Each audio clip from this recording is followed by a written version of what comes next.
में वेस्ट बंगाल है, असम है, तमिलनाडु, केरला और पांडिचेरी।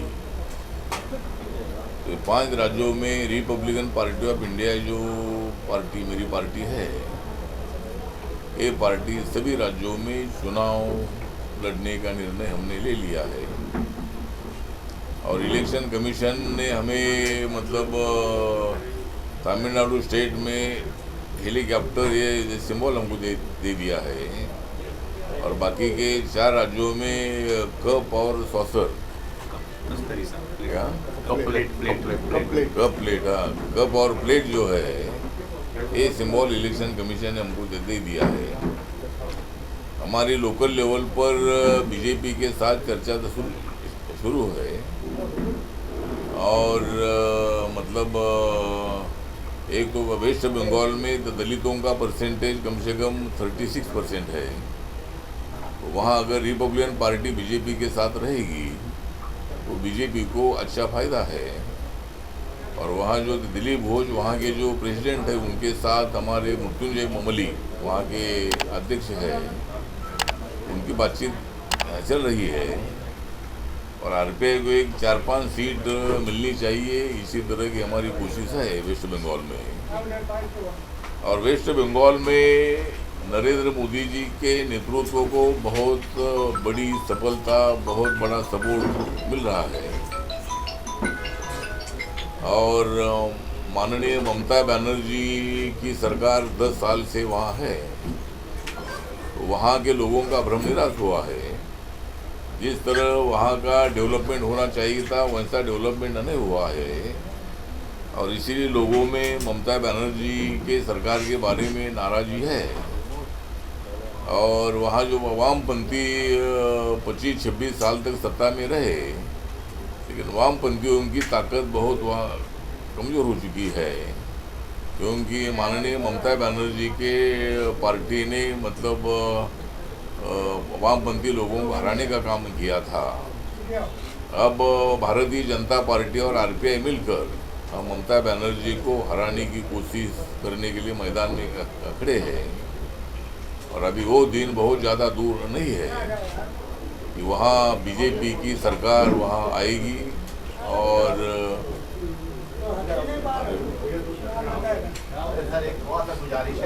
बहुत बड़ा पूरा विश्वास है।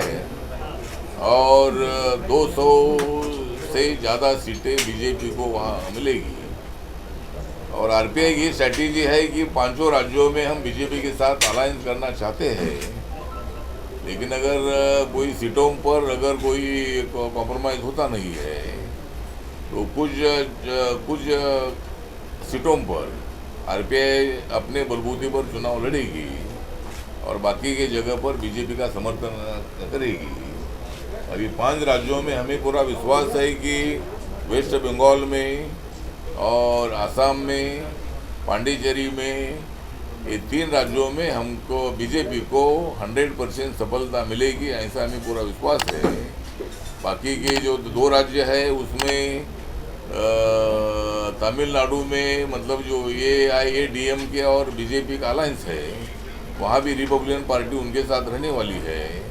तो तमिलनाडु में भी जरूर डीएमके को लोकसभा में ज़्यादा सफलता मिली थी, लेकिन अब वहाँ AIADMK और बीजेपी और आरपीआई अलायंस की सरकार आएगी तो 4 राज्यों में हमारी सरकार, एनडीए की सरकार, बीजेपी की सरकार आ सकती है।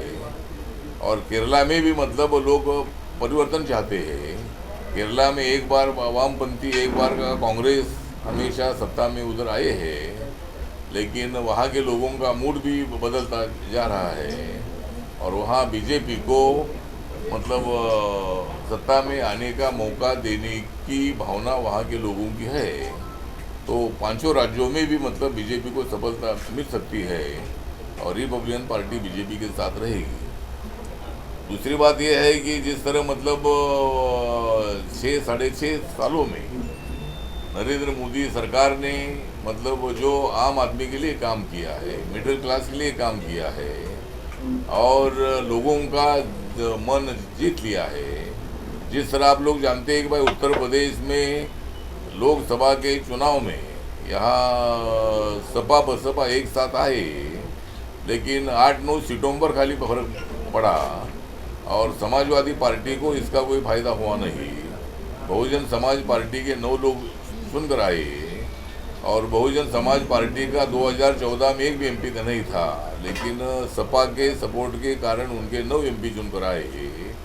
लेकिन हमें बीजेपी को भारी नुकसान हुआ नहीं। जो 71 सीटें थी वो 62 सीटें उनकी चुनकर आई। तो सपा बसपा के अलायंस का कोई फर्क नहीं पड़ा और अभी सपा बसपा तो अभी अलग हो चुके हैं। तो 2024 के चुनाव में जो 80 सीटें हैं, 80 में से मतलब 75 के ऊपर सीटें बीजेपी जीत सकती है। और आपने देखा है कि विधानसभा के चुनाव में आपने देखा है कि यहाँ नरेंद्र मोदी जी के नेतृत्व में यहाँ बहुत बड़ी सफलता मिली थी। 325 सीटें 325 सीटें जो है ये बीजेपी को मिली थी 403 में से। और अभी योगी आदित्यनाथ जी बहुत अच्छा काम कर रहे हैं, बहुत एक्टिवली काम कर रहे हैं। सभी जातीय धर्म के लोगों को साथ में लेकर वो काम कर रहे हैं, विकास की दिशा से आगे बढ़ रहे हैं। और इसीलिए मतलब 2022 में कि 2022 में जो यहाँ विधानसभा का जो चुनाव आएगा उस चुनाव में बीजेपी को भारी सफलता मिल सकती है। और यहाँ भी हम चाहते हैं कि भाई बीजेपी के साथ अलायंस हो।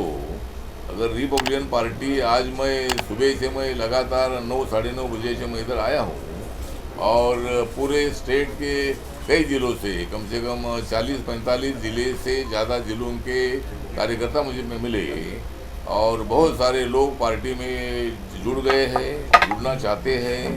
उसमें पांडे है, मिश्रा है, जायसवाल है, मतलब सभी जाति धर्म के जो लोग हैं।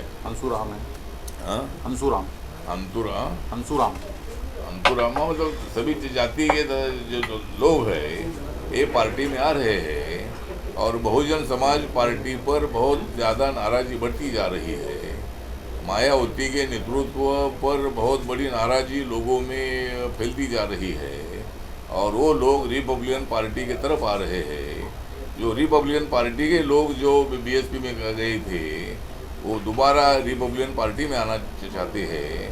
और रिपब्लिकन पार्टी चरण सिंह के सरकार में जिस तरह हमारे 4 मंत्री हुआ करते थे, तो यहाँ एक अल्टरनेटिव, एक ताकतवर हमारी पार्टी खड़ी हो सकती है और बीजेपी को इसका भारी फायदा हो सकता है। बीजेपी का हमें भी फायदा हो सकता है।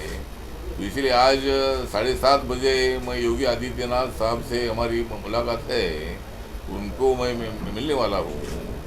और दूसरा 6 बजे हमारे रवि किशन जी जो हमारे गोरखपुर के मेंबर ऑफ पार्लियामेंट है, तो वहाँ भोजपुरी का क्या है, फिल्मों का मुहूर्त है। हाँ, भोजपुरी फिल्म का मुहूर्त है, तो उन्होंने भी मुझे उधर बुलाया है।